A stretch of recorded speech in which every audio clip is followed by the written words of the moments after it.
Welcome back.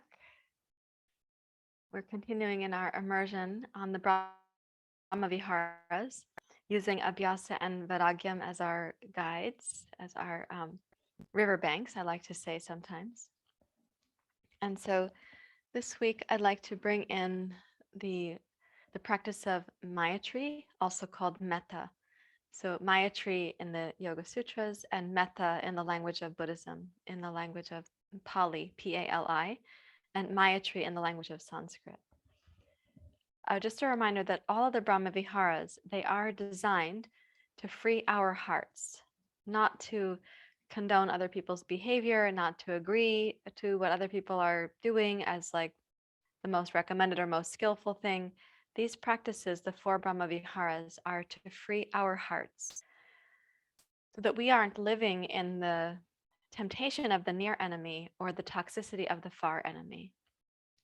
So the near enemy, a reminder, is the kind of close enough proximity to the Brahmavihara that sometimes it gets mistaken for the Brahmavihara itself. For example, compassion, the near enemy is sympathy or pity. Well, that does feel really different than compassion, but it's kind of close. And so at the near enemy, which is kind of a fork in the road, we can decide, am I moving towards the far enemy? Or am I going to go towards the Brahmavihara? It's like a choice point right there. If we see ourselves in the near enemy, we can like revive our connection, revive our commitment, and then make it a choice. So the near enemy for loving kindness or Maitri or Metta, the near enemy is attachment, which can be translated as, if I do this practice, if I use this Metta or Maitri, I will cause you to change. By me doing this practice, because the practice is a prayer for your well-being and the well-being of everyone, by doing it, somehow I'm going to cause you to change. And the understandable impulse is there. If you place loving kindness is intended to be used when our hearts or somebody else's experience has been harmed by a third person. So if we're experiencing harm, if we're watching harmful behavior, if we're in the line of receiving that harmful behavior, then Maitri or Metta is recommended. So we're saying to this person who's causing harm, may you be free from unnecessary pain and suffering. May you experience ease and joy. May you have happiness and harmony. So we're saying that to someone from whom we've experienced something difficult, problematic, harmful, unskillful. So in that regard, attachment makes sense as the near enemy because we can have this sense like, okay, if I practice this recommended thing, if the Buddha suggested it, if yoga suggests it, and if I do it, well, I'm going to be transforming you. But actually, that's attachment. So we offer this prayer without attachment to how it's received by anyone. In fact, we're doing this prayer silently. The person doesn't even know. We're doing it to free up our hearts, to not be attached to the experience that has happened between us, to be free from the incoming pain or toxicity or misperception from the other person, or we call in yoga ignorance or avidya. So keeping that in mind, this is a good week for the practice because political landscapes are heating up, and it's always a good time for Maitri or Metta. So let's take a comfortable seat. This means we're going to be working with the third chakra, this place of discernment, so that we don't get stuck here in the horizontal plane of wanting to teach the other person a lesson, making sure that they get their justice, or that somehow their karma, we say, oh, your karma will get you. So no sense of ill will. So that we can have this third chakra be clear, we're moving up to the heart where we can access mudita, karuna, Maitri, also called Metta, and Upekshanam, the four Brahmaviharas. Okay, so please take a comfortable seat. Rest your hands in your lap. You're welcome to close your eyes. And a reminder that we're just doing the chant one time through because I'm building the receptivity of the kittens to the harmonium sound. So we'll do it just once after we settle in.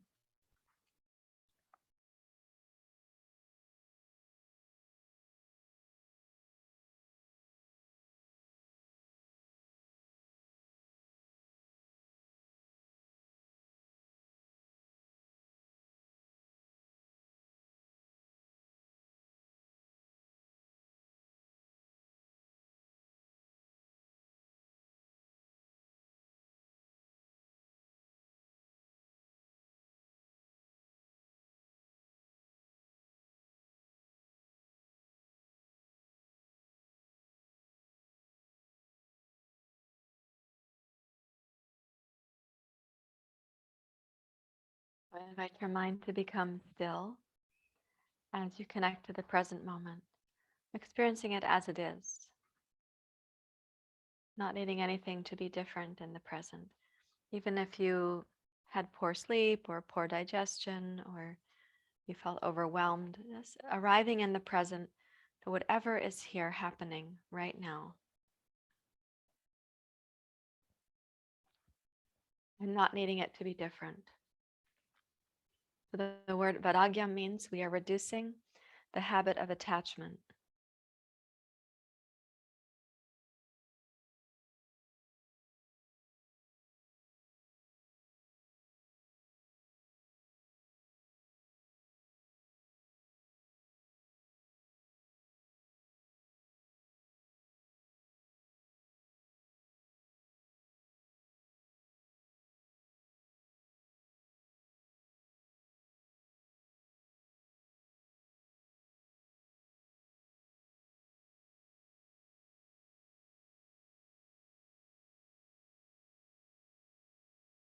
Please bring your hands together at your heart. I will play the harmonium as gently as I can. I do want them to get used to it.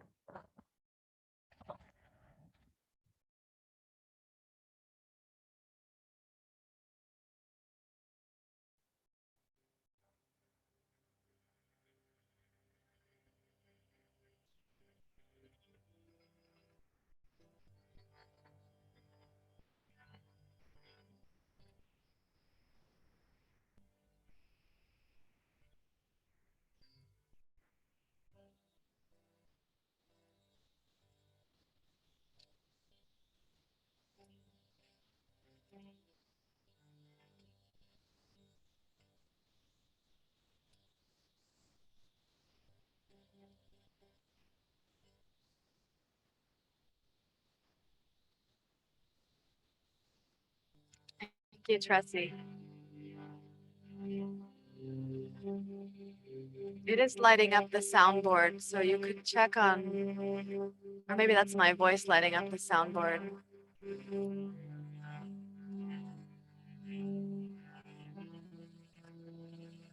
Well, it is lighting it up on the first level, so we'll see. Sana.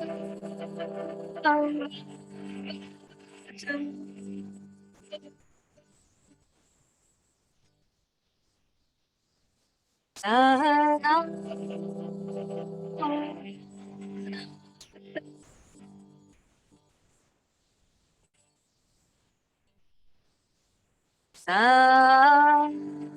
Savidya Karam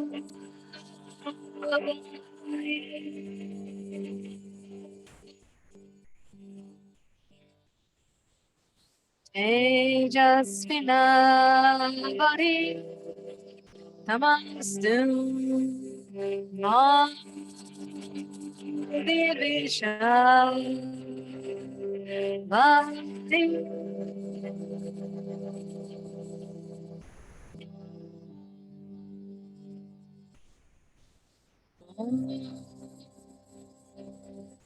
Shanti Om Shanti Om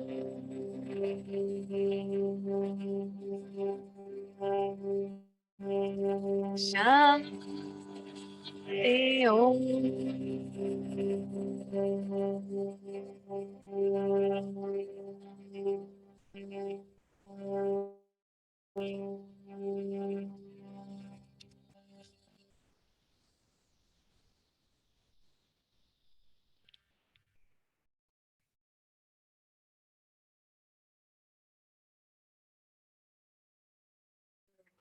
in our practice with diligence, abhyasa, and yet with also this light quality of non-attachment, varagyam.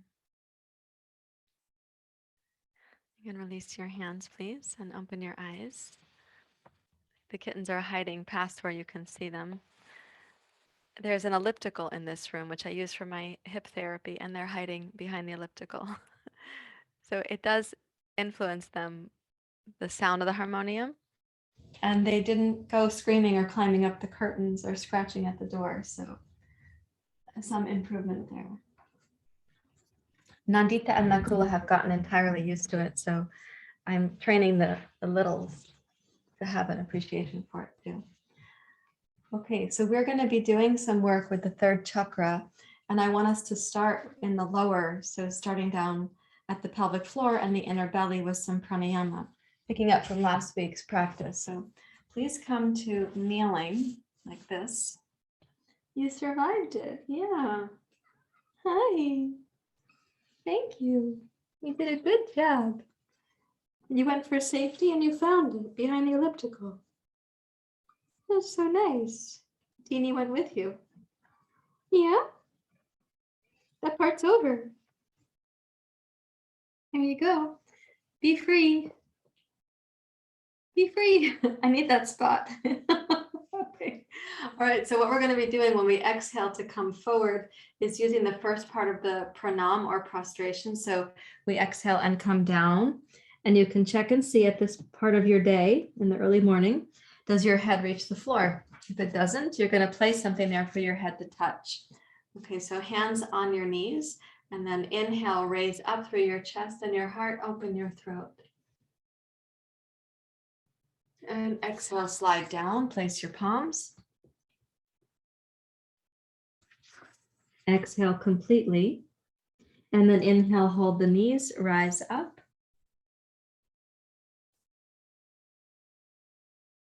And exhale, fold forward. Use the body like the bellows of the harmonium. So opening and closing. Inhale, rise up.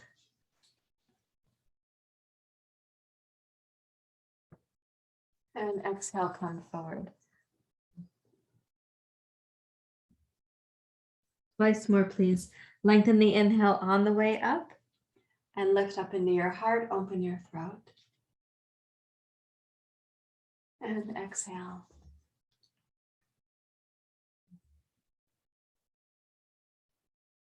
The last one.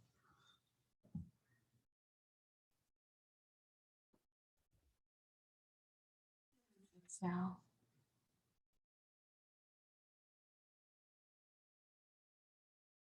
You rise up to kneeling. Now we're going to do lion's breath, which means you make 2 fists like paws. These are your paws. And you squeeze them when we're having the squeeze part of the lion's breath. And then when you have the exhale that's like a lion, you stretch out your paws into your claws. So this is the inhale, this is the exhale. And on the inhale, you're lifting the breath up, you're lifting the heart. You can also open the throat. And then we exhale to go forward. We stick the tongue out, we make the eyes big, and we make a hissing sound. So it goes like this.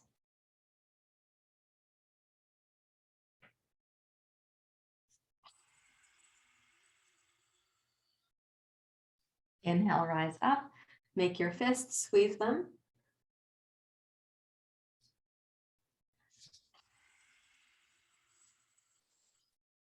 Again, inhale up.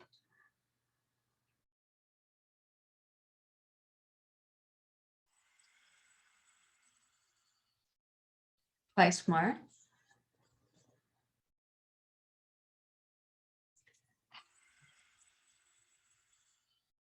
One more.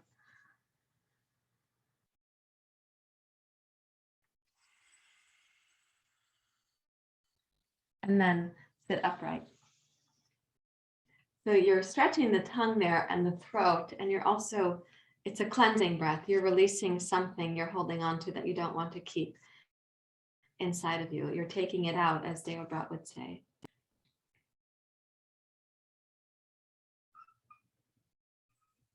What do you think about that? Yeah, that's called the lion's breath. It's for Durga. Yeah.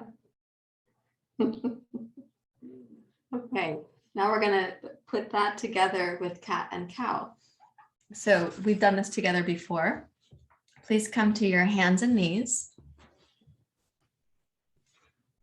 We'll inhale to the cat pose. You round your spine towards the ceiling. Exhale to cow pose. Lift your sitting bones. Bring your heart forward. Inhale to cat pose.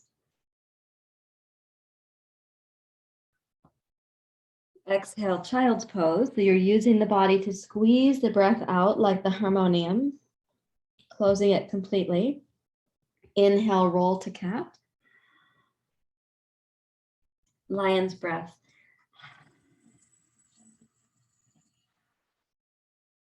Inhale to cat.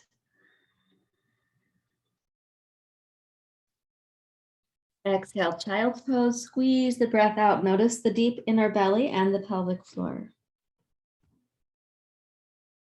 Inhale, cat. Lion's breath.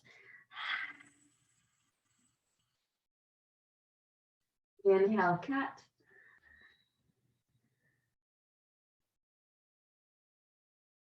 And exhale, child's pose.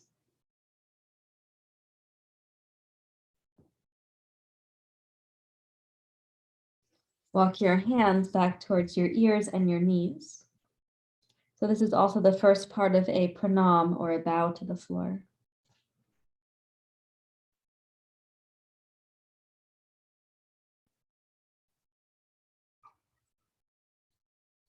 And then raise up, hands to your heart.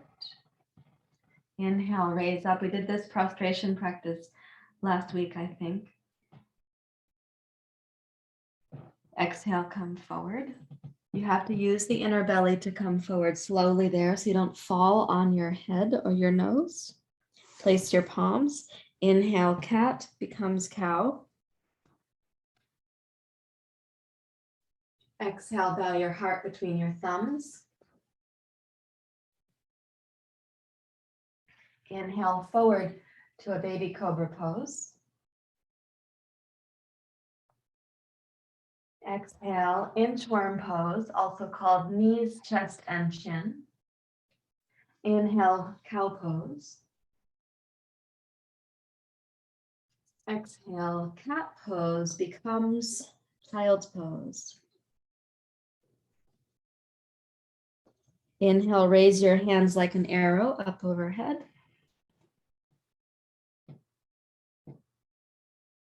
And exhale, hands to the heart.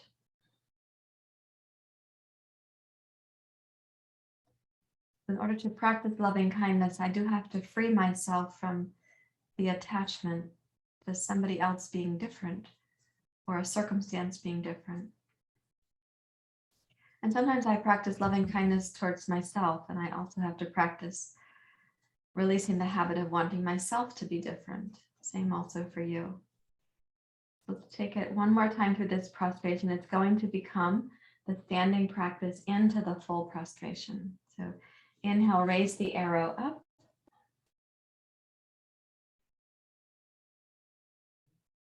Exhale, forward.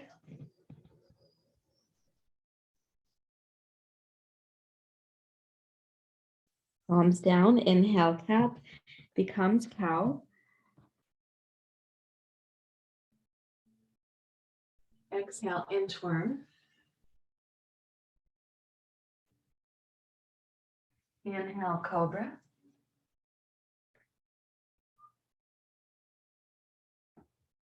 Exhale, inchworm. Inhale, cow.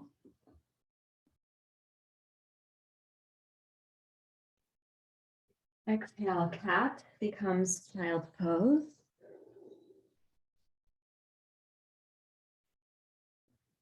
Inhale, raise it up like an arrow.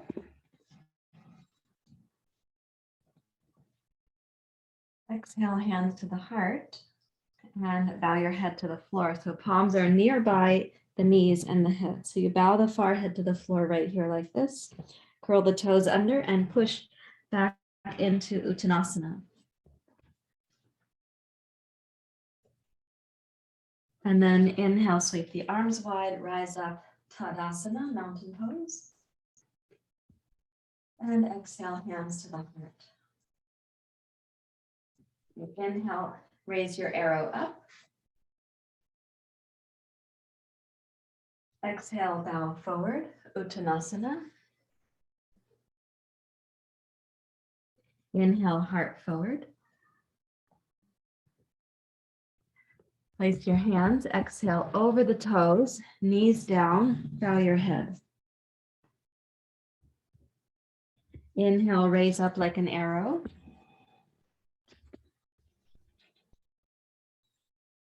Exhale, bow forward.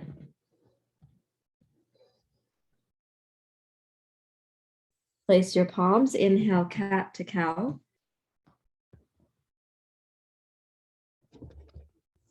Exhale, bow the heart. Inhale, cobra.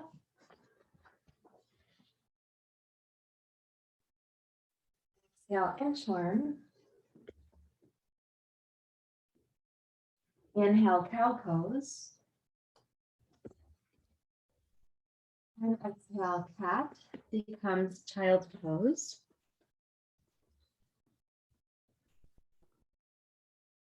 Inhale, raise the arrow high.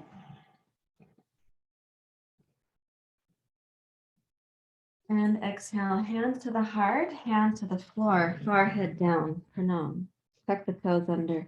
Inhale, push back with your hips and heels. Exhale for a bow to the legs. Inhale, rise up.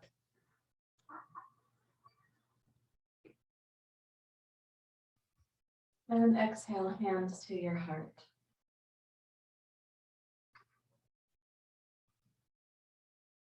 And this being in a series that we call the prostrations, there's different ways to do it. Just notice then how you're feeling when you get there. I'm going to change the angle of the camera while you're just noticing.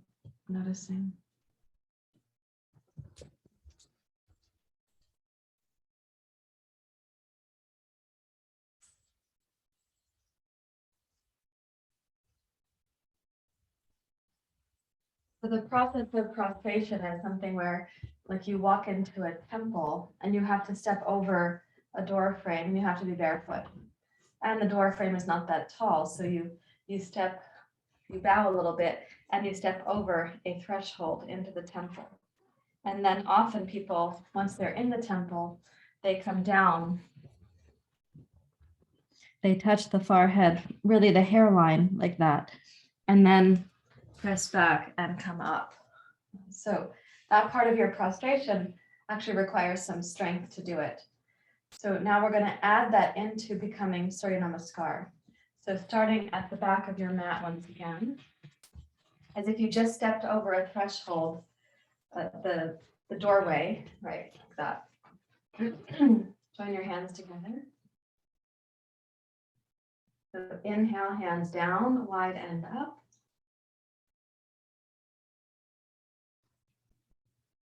Exhale, hands to your heart, bow forward, over the toes, knees down, forehead down.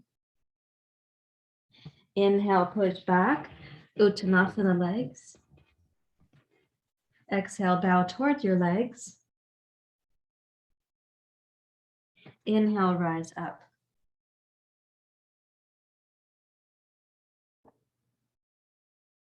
And exhale, hands to the heart.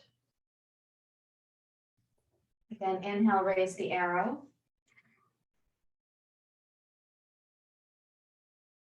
Exhale, hands to your heart, bow forward, come over your toes, touch the knees down, bow your forehead. Uncurl the toes. Inhale, come to the arrow position. And exhale, bow forward using the inner belly. Place your palms. Inhale, cat becomes cow. Exhale, inchworm. Inhale the heart forward.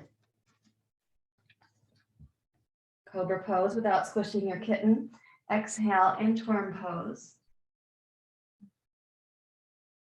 Inhale, press into cow pose. Exhale, cat pose becomes child's pose. And once more, raise to the arrow. And once more, bow your forehead. Press back to Uttanasana. Exhale for a deep bow to the legs. Inhale, rise up, the arms like an arrow. Exhale, hands to the heart. Now we'll incorporate Surya Namaskar, and we're going to be transitioning from the back of the mat to the front of the mat. So inhale, raise up like an arrow. Exhale, hands to the heart, bow forward, place your palms, come over the toes, the knees, prostration. Point the toes, inhale, raise up like an arrow. So these prostrations are said to reduce what they call ego in yoga, and ego is said to sit at the third chakra. So this is a kind of practice of humility and lessening the sense of self that goes out of balance. So, inchworm, cobra, and then exhale, table pose. Inhale, downward facing dog pose. And take 5 steady breath cycles in downward facing dog. So in the tradition of yoga and as I've experienced on the subcontinent of India, there's a different relationship to this word ego. It is an important practice for us in the West, and we have to translate what is taught from the East in its cultural embeddedness, and then translate it here for ourselves. That we're trying to lessen the attachment to who we think we are, both the difficult aspects of ourselves, and then lessening attachment to those aspects that we think define us as sort of worthy of belonging. And the purpose of that is to find out who we most deeply are. That indwelling we call in yoga Atman, or the inner self. So it's a practice of freedom, not a practice of becoming nothing. And with your exhale, step your 1 foot forward, 2nd foot forward, come to the top of your mat. Root your heels and inhale, rise up, upward hands posed. And then exhale, hands to your heart. And pause again in mountain pose. So it's not that we're becoming nothing when we surrender the ego, it's that we're becoming everything. So quoting Nisargadatta, he said, "Wisdom tells you that I am nothing. Love tells you that I'm everything. And in between the two, my life is unfolding. Wisdom tells me that I am nothing, that we are emptiness, that it's all fleeting. We can't hold on to it. Love tells us that we are everything, that we are already included, we already belong, we are already immersed.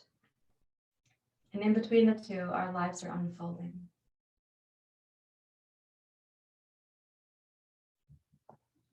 Let's place the blocks for Surya Namaskar. And when you're ready to, use the Ujjayi breath, please. Inhale the hands down, palms forward, open the chest and heart. You are love itself, everything. Exhale, chair pose. Broaden the back of your waist. Inhale, rise up, upward hands pose. Root the tailbone, open your chest and heart. And then sweep the arms wide, come halfway forward like you're holding a giant beach ball. And exhale for a deep Uttanasana.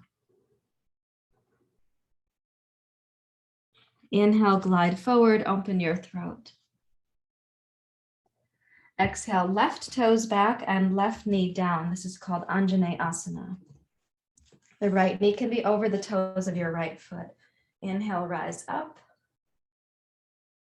Join the palms like an arrow to the best of your ability so the thumbs can hook behind each other. If your shoulders are a little stiff for joining the palms overhead, try bringing the arms a little bit forward. Lift your heart up, whatever angle your arms can be. And then exhale, sweep the arms wide, tone the lower belly, place your hands on your blocks. Inhale, step to plank pose. Exhale, downward facing dog pose. Inhale to plank. Exhale, cow pose. And inhale to seal pose.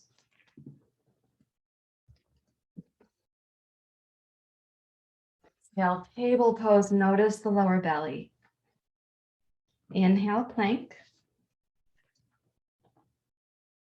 And exhale, downward facing dog.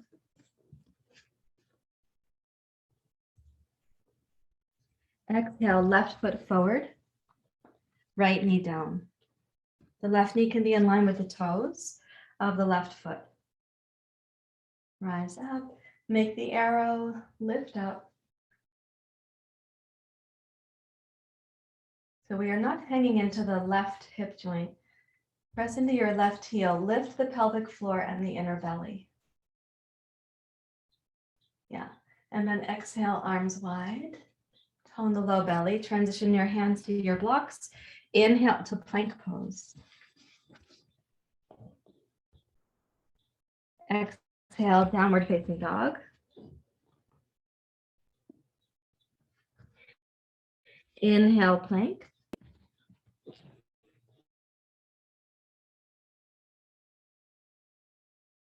The heart and the throat are already ready for seal pose. And then inhale, glide your hips forward, seal pose.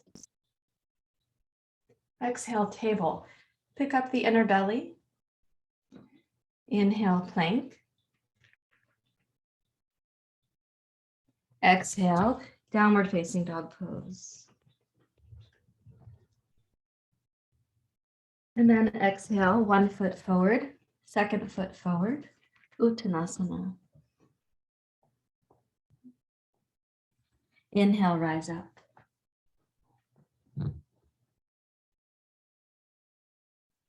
And exhale, hands to your heart.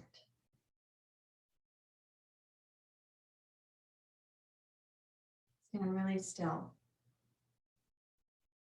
So all of these practices, they're wonderful for the physical body. We're also practicing squeezing the breath out and bringing the breath in. So using the body like an instrument, such as the bellows on the harmonium. Breathing in, breathing out, expanding, contracting on purpose.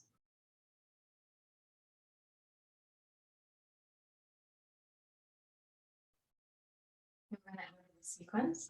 So inhale, Ujjayi, palms down and forward. Raise your arms up. Exhale, bend your knees, chair pose. Let's inhale to the back, waist and chair pose. Exhale, bring your arms down, left arm between the knees, and inhale, twist to your right. Exhale, reach forward. Inhale, chair pose.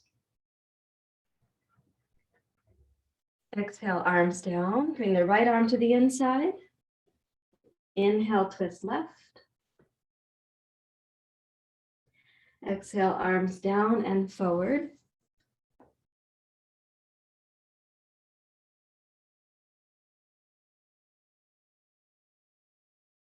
Exhale, Uttanasana.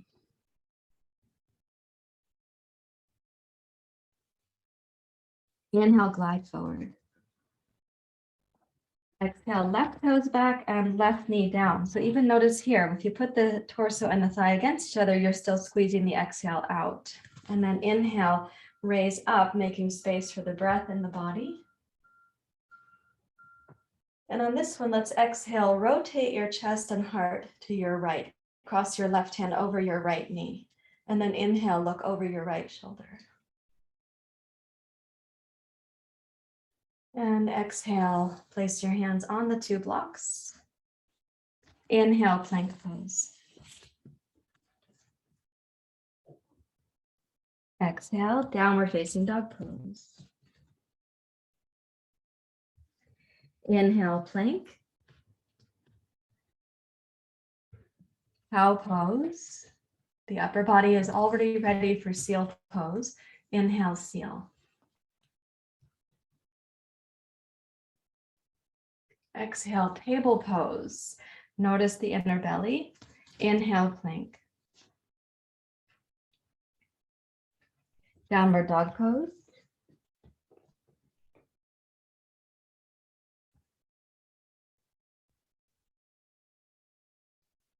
Left foot forward, right knee down. You squeeze the breath out there. Inhale, rise up, Anjanae Asana. And exhale, rotate to your left. Put your right hand over your left knee. Look over your left shoulder, breathe in. And then exhale, hands to the two blocks. Inhale, plank. Exhale, dog. Inhale, plank. Cow pose. Heel pose.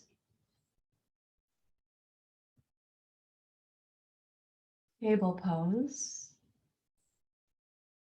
Child's pose. Place the palms down like pranam. Inhale, arrow pose.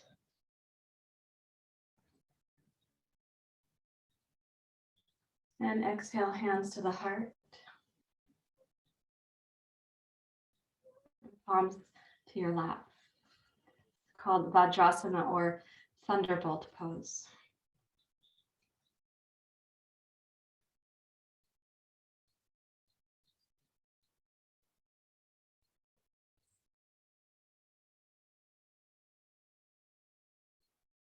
This is what's happening at the level of the mind.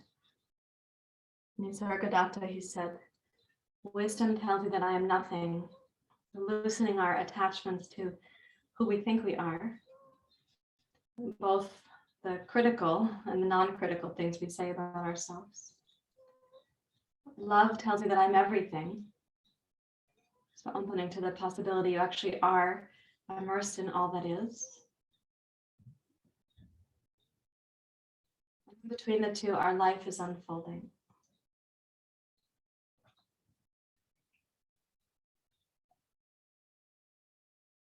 Insofar as we are practicing loving kindness sometimes about someone who has caused harm to us or to others, it's possible that somewhere on the planet, someone is practicing loving kindness towards you, that you have caused harm. Maybe inadvertently, maybe you don't know about it.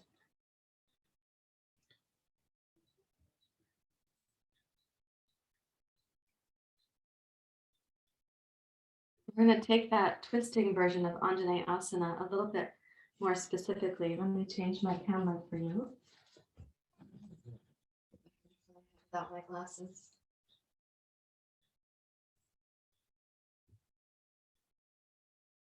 Remove one spotlight.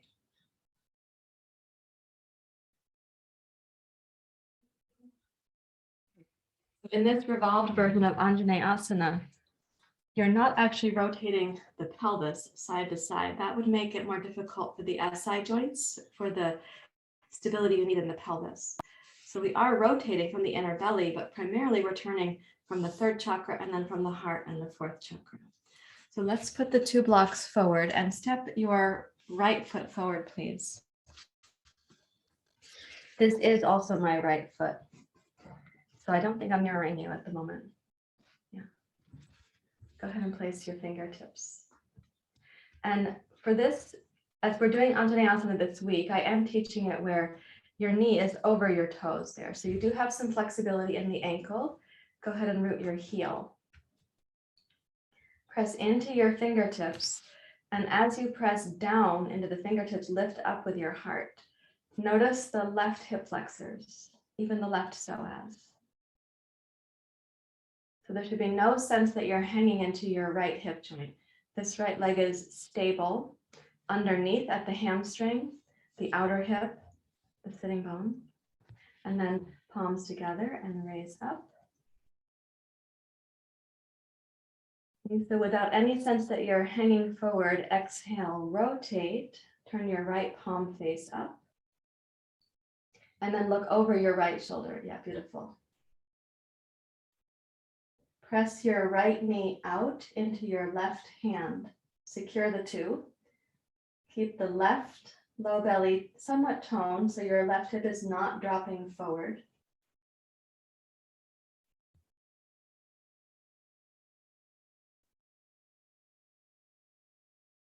And exhale, come around to face forward. Place your 2 hands on the blocks. And again, while keeping the pelvis stable, and so that means that both hips are facing in the same direction. You haven't turned your pelvis to the right. Bend the left knee. Don't back the hips up. Reach for your left toes with your right hand. And then roll the right shoulder back. Press into your left arm like when you do seal pose. And keep the right knee in line with the toes, please, so it doesn't start leaning out to the right. Look over your right shoulder. Maybe the foot is a little far back and you've got to hold your dog's foot or your cat's or somebody else's foot. Lift up through your chest and your heart. And then exhale and release your right hand back to the block, left foot back to the floor. And let's take the right leg and straighten back, pick up the toes of your right foot. This is called the reverse lunge pose. Now, depending on your flexibility, you're going to come closer over your right leg or less close over the right leg. So bow your head and let's think of bringing the breath into the back waist, the back side of the third chakra, kidneys, adrenals, those organs that are really deeply entwined with your vitality.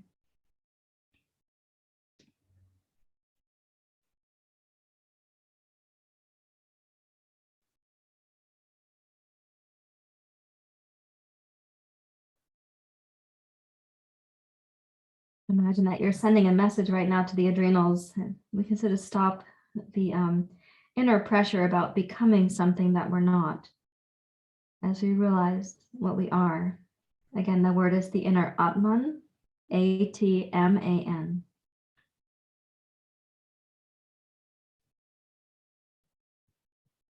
And place your hands on your blocks. Glide forward in preparation for changing sides. Slide the right knee back and step the left foot forward. And come into Anjanae Asana. So if you look down, your left heel should be grounded and the knees don't have to go past your toes, but you are stretching the pelvic floor and the right hip joint when you do this. If you just keep it, the knee over the heel, that's also appropriate. You have to back the right knee up further. It is a change to encourage us to bring the knee over the toes. So that's my recommendation for this morning. Knee over the toes. Press into your fingertips. Lift the inner belly. Now tone the left hip and hamstring. Lift up in the lower belly so you're not resting into your hip socket here. And raise up. If you press into your left heel, my hope is you feel your left hamstrings are there. And then crossing over, place your right hand on the outside of your left knee, press your knee out into your hand and look over your left shoulder. Make your right hand firm for your left knee to press out into. While the hips are still facing forward and they are coming towards your left heel, lift the inner belly, your back waist, and your heart. And then exhale, come back around, place your palms on the blocks, and let's glide the hips back. And the left heel, you can raise the toes up and come to the back of your left heel. And some of you might come down further onto your blocks, and some of you may not. This is called the reverse lunge, and you can bring the breath into your back waist.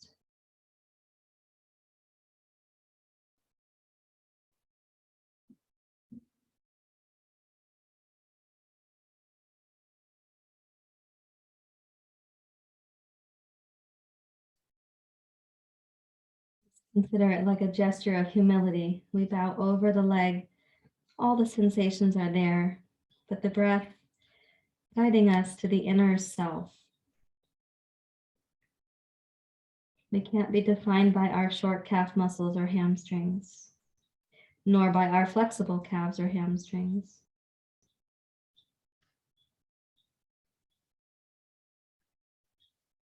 Place your right hand and your left. Come forward enough that you can then step your left foot back.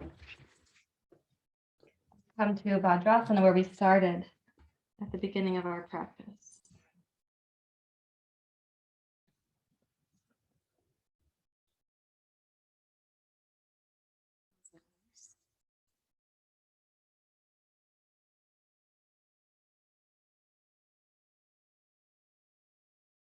We're asking the inner body to resolve the residue of the tension of who we're trying to become and what we're trying to get away from in our inner life, which is actually moving away from the stored pain or the residue that comes from the pain. Moving away from it without understanding it is an unrecommended detour. So as we become, I'll say it in this way, as we become more agile as yogis, the inner work is to turn towards the pain that we've been holding. And then to express that Maitri or Metta, the loving kindness towards the pain that we've been carrying. That sometimes that pain expresses itself as pain and acts out causing pain.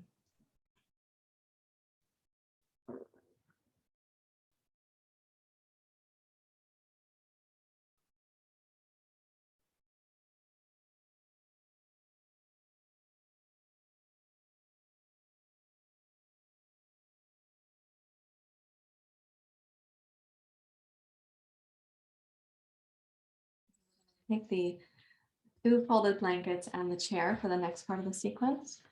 So let me ask you to put your chair on your mat. It's going to be a yoga prop to support your head and your arms, actually.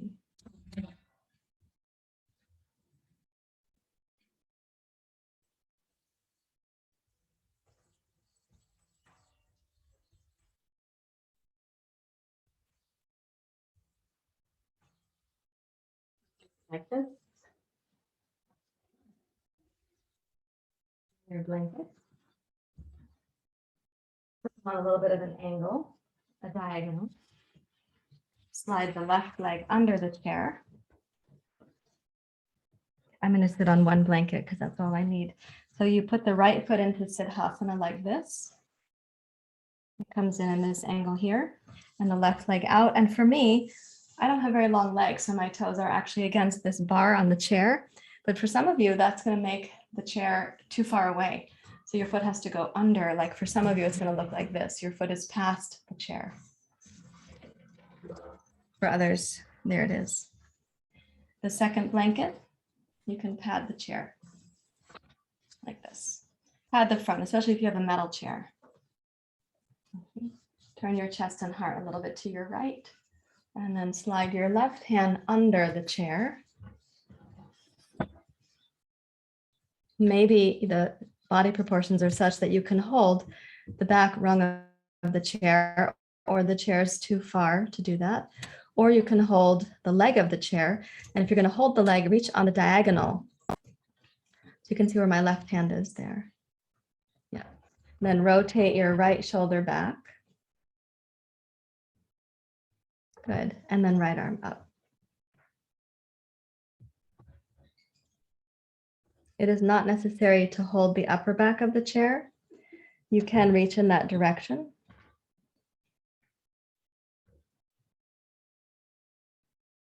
Let's think of this as a supported pose.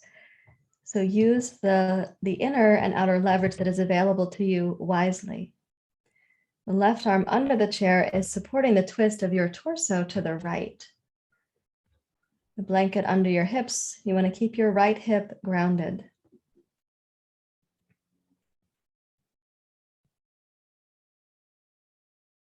And then make the breath smooth. The greater agility we have, the sort of internal agility, which is both mental, emotional, and spiritual, then the greater likelihood that we resolve the pain we've been carrying, that pain that might have actually caused pain to others or to ourselves.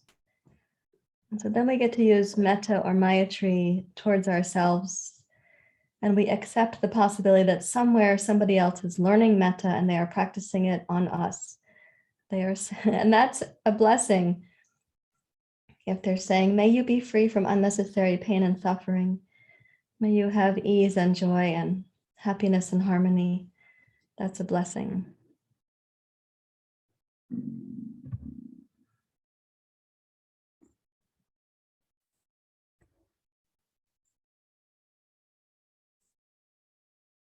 With an exhale, open your right arm and bring it back down. And then inhale, rise up to your seat. Rest your hands in your lap and bring your left foot into sirsasana. So now both heels are lined up, and that's called sirsasana. Notice what's moving in you.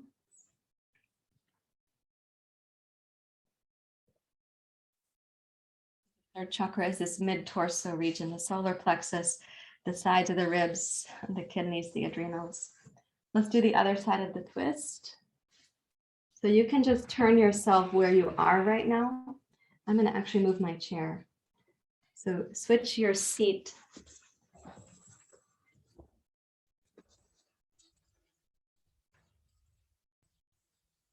I do recommend that you have your seat on that little bit of a diagonal, because that's the angle of the pelvis too.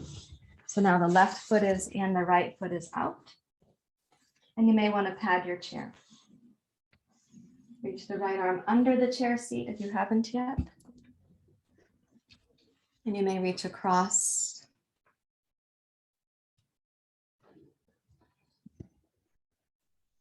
And then you may raise your left hand.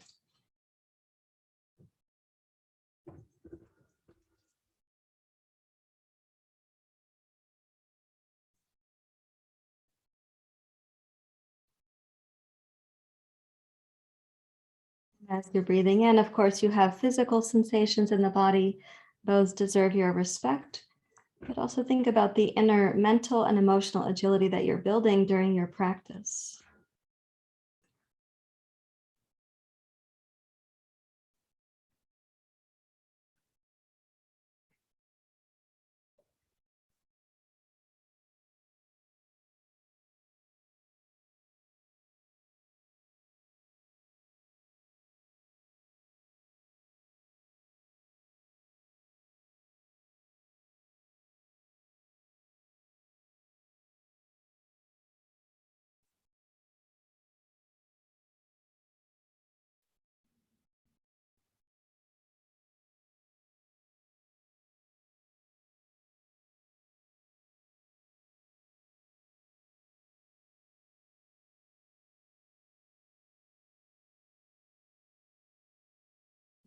So raise your left arm, release it down.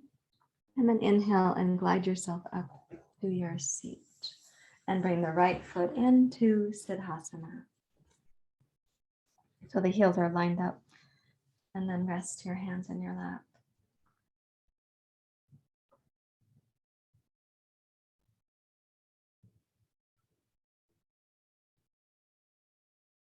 Connect to the place in you that would naturally want this loving kindness prayer for everyone and everything, and including inner parts of yourself.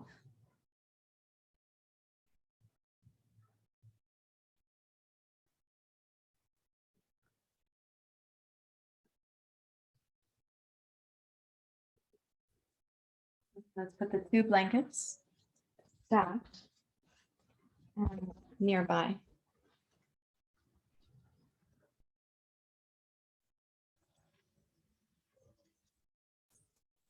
Where you're going to be able to easily reach for them.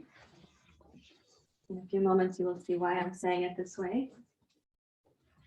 And then you're going to lie on your back with the chair. So some of my agility is still slower than it would be before my hip surgery. Thank you for your patience with that process. So this is now what we would call like a closing pose. It means that we're going to be closing the physical practice, but it also means we're going to be closing for a few moments the Udana Vayu and focusing on the solar plexus and the heart. So you hold the toes of the chair, put your feet on the chair. That means for some of you that your butt is under the chair because the length of your arms and the length of your torso, that's how it turns out. And then you hold the chair firmly, raise up onto your shoulders, tuck them under. Please don't pull your hair like I just did. And you're coming into what we call high bridge pose.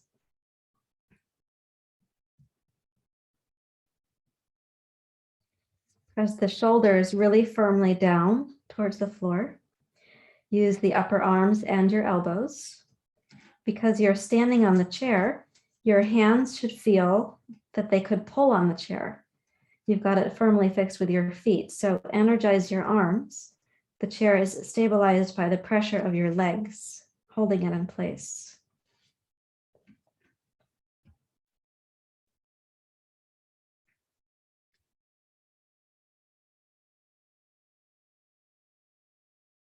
Lengthen your tailbone up towards your knees.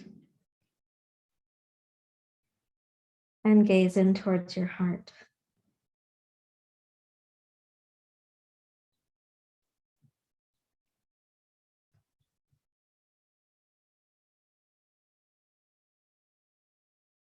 And keeping a little back bend in the heart, start to lower your hips down. When you get about halfway down, untuck the shoulders and then roll your spine down from the top, shoulder blades, adrenals, kidneys, lumbar spine. Take the legs up, tip your chair just so you know where it's going to be. Okay, you got that all set. And then place your feet on the chair seat and slide your blankets. And you can resume tipping the chair. You've already checked that you can tip the chair comfortably. So the toes of my chair are actually off the floor here, and my knees are on the front edge of the chair. There you go. Arms out to the side.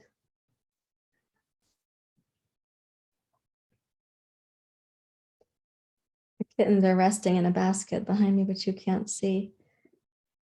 But they are at rest now, and so are we.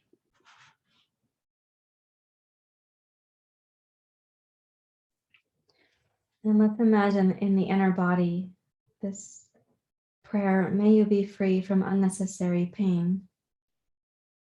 May you be free from unnecessary harm. May you be free from unnecessary suffering. Therefore, may any of the pain or harm or suffering that you have experienced, may it not have been unnecessary. May it be a part of how you're growing, how you're evolving, why you have the reflex to be a person committed to transformation.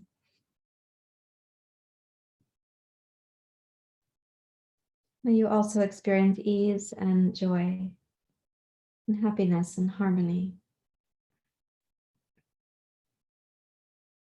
May we and all beings have this blessing.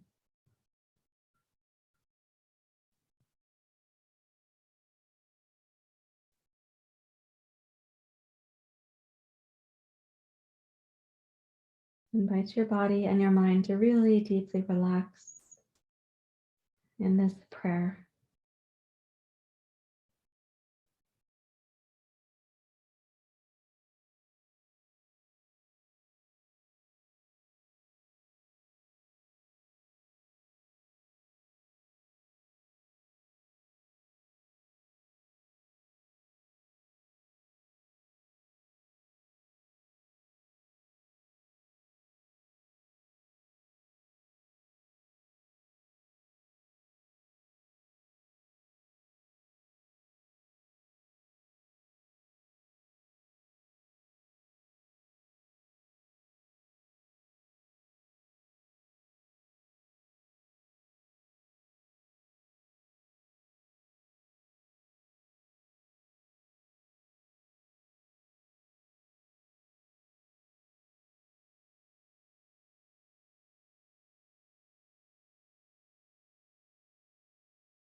Your body and your mind to really deeply rest.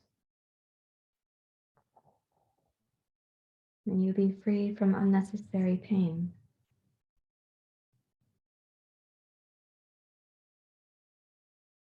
May no unnecessary harm come your way.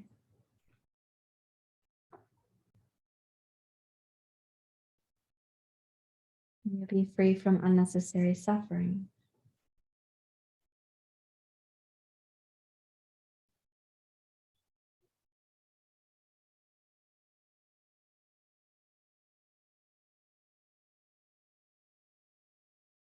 May you have enough safety, connection, and resource for ease and joy, happiness and harmony.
Allow the rest to go more deeply,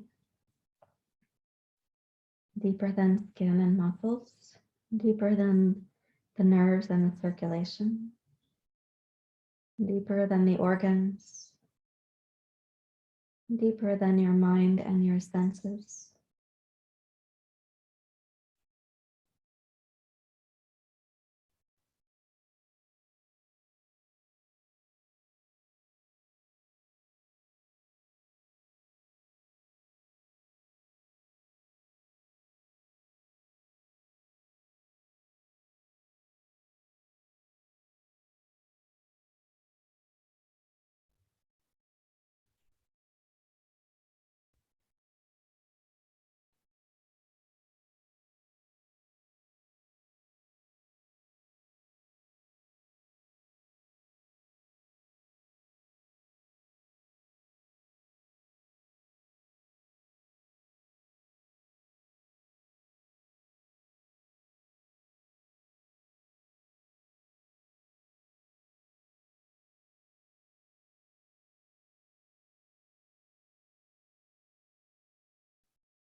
Welcome everything to get really still, including your mind.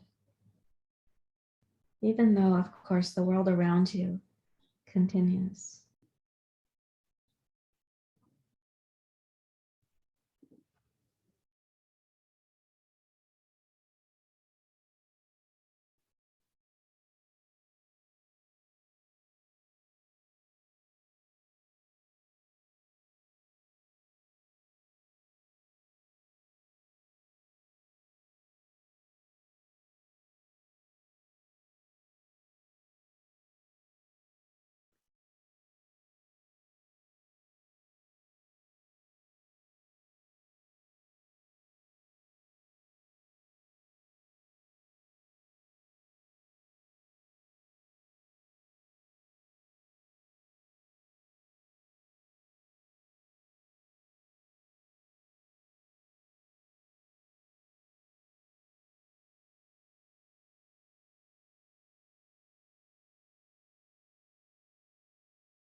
Welcome the mind to receive the stillness even more deeply.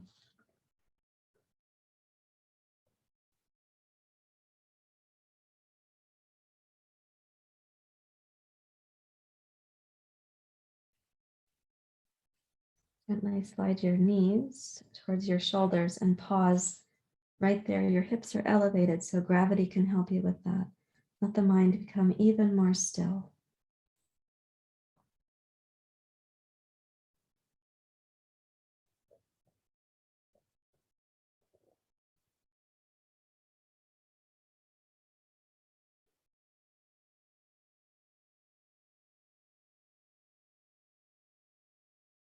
Roll down to your right side.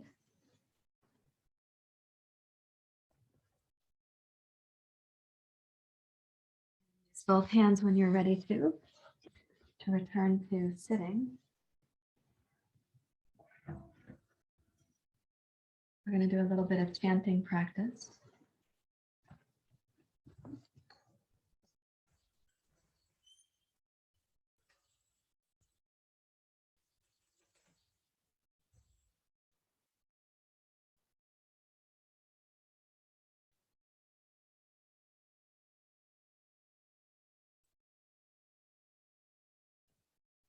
Please take an upright seat.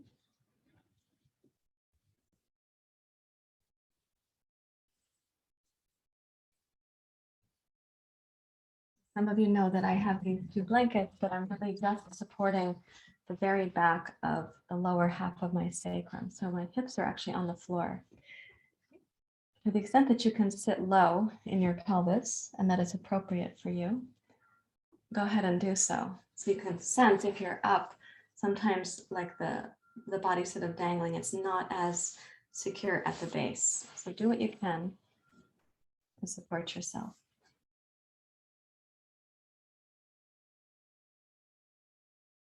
And bring your hands into the mudra for the first chakra.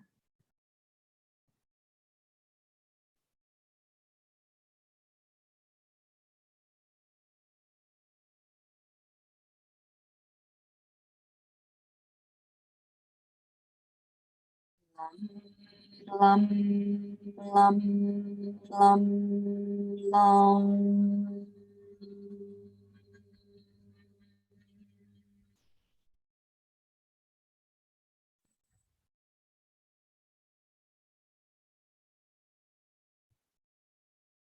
Lam, lam, lam, lam, lam.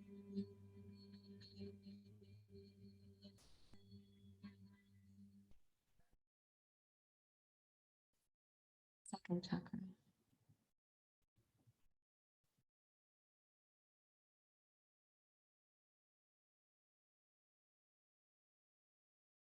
One, one, one, one.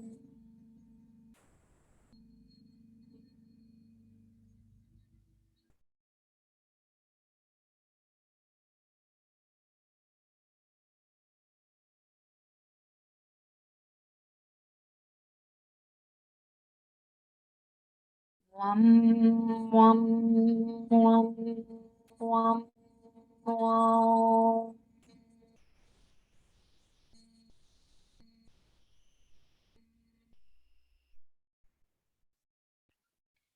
Third chakra.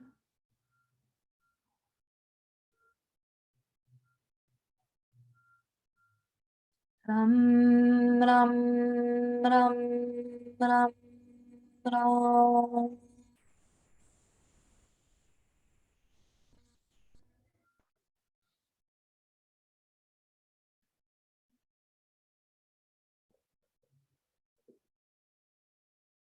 Ram, ram, ram, ram, ram.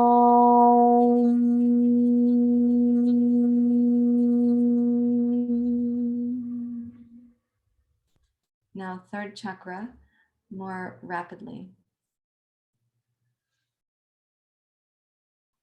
Ram, ram, ram, ram, ram, ram, ram, ram, ram, ram, ram, ram, ram, ram, ram, ram.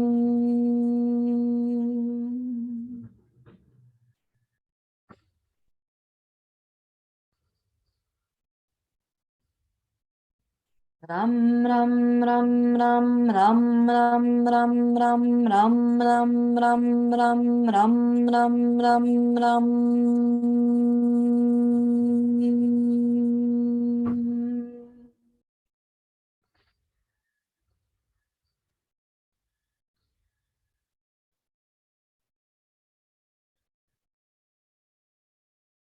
Ram, ram, ram, ram, ram, ram, ram, ram, ram, ram, ram, ram, ram, ram, ram, ram.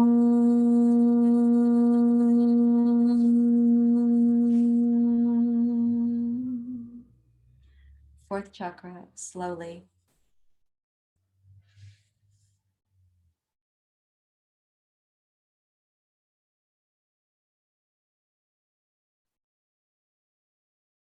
Yum, yum, yum, yum, yum.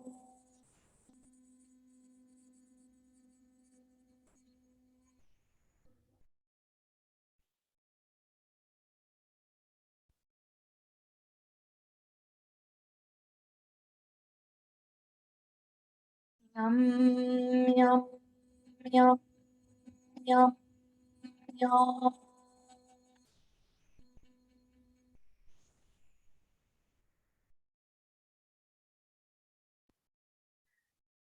Quietly.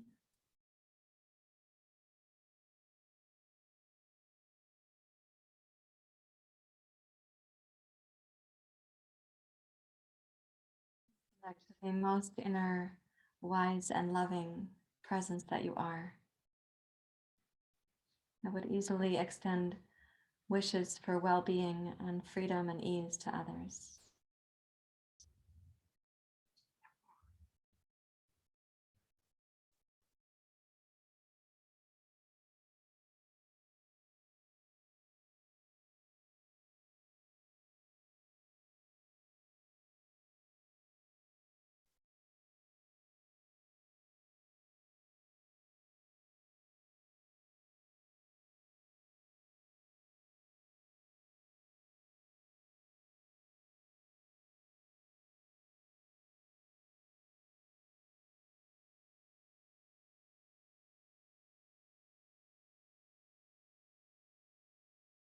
Yoga is asking us to loosen our attachment to who we think we are in our flaws, and also releasing attachment to who we think we are in our pride, and to remember that which we most deeply are.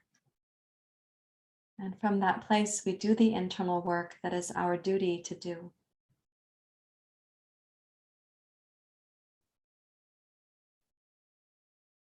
So that our external relationships are reflecting that indwelling self. Please raise your hands to your heart.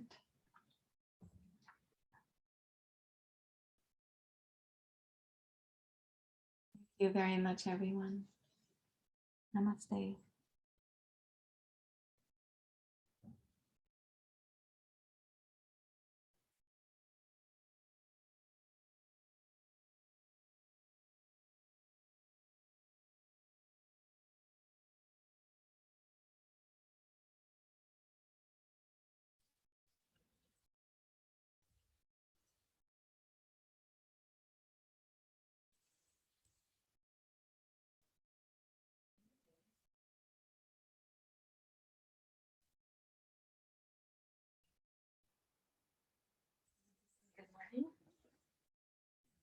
Over here. Hey, everyone.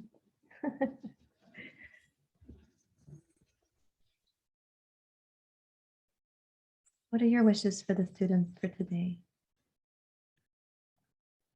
Oh, yes. May you have mischief.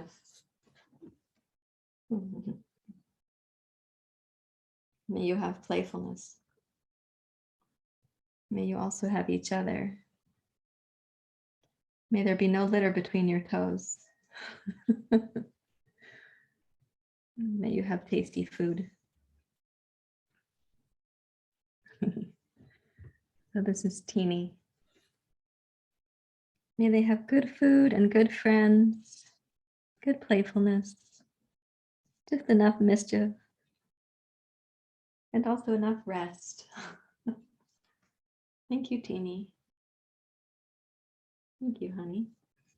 And this is Bindi.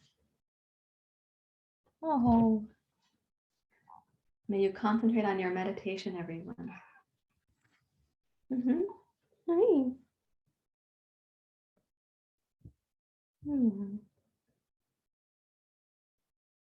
May your naps not be disturbed.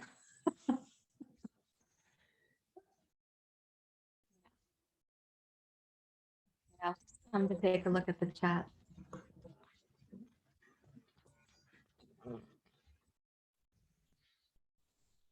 You know, that neither Nakula nor Nandita, they take up the whole basket now. The size that they grew into, they take up the whole basket.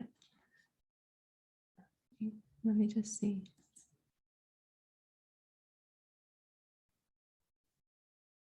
Yes, okay, if you're in our training, we're going to gather at 9. Yeah, so that's coming up very shortly. And there is a question here I'll answer. What is the purpose of the harmonium? Well, let me talk about that a little bit more with the demonstration when they're not also in the room, because if I actually play it loudly enough for you to hear it, they're not going to stay. They're going to feel scared. I know that about you guys.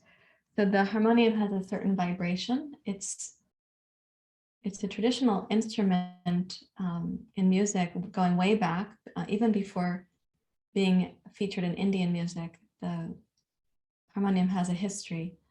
The vibration of it, if you're sitting on this side that I sit on, the vibration is like, you feel it in your whole body. It's really incredible.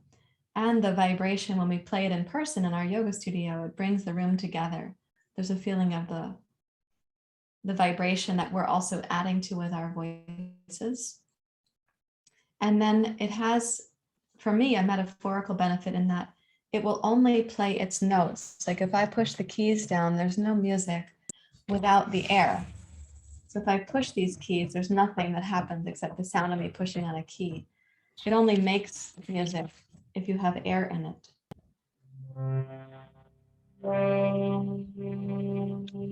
I know you probably can't hear that because I'm playing it so gently. It's pretty loud in this room, but the sound system that I'm using buffers that, so it's not reaching the microphone on Zoom.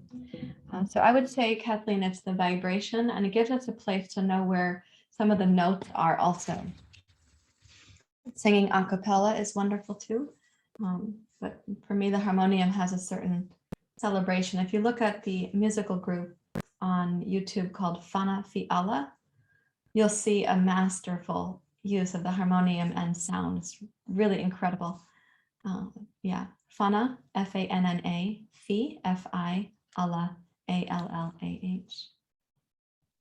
And again, some other time I can play the harmonium louder when the kittens aren't in here. I can give you more information. All righty then, Bindi, we're going to go get your breakfast, and I'm going to have a little snack, and I'll see the yoga teachers in the training program at 9 o'clock. So thank you, everyone.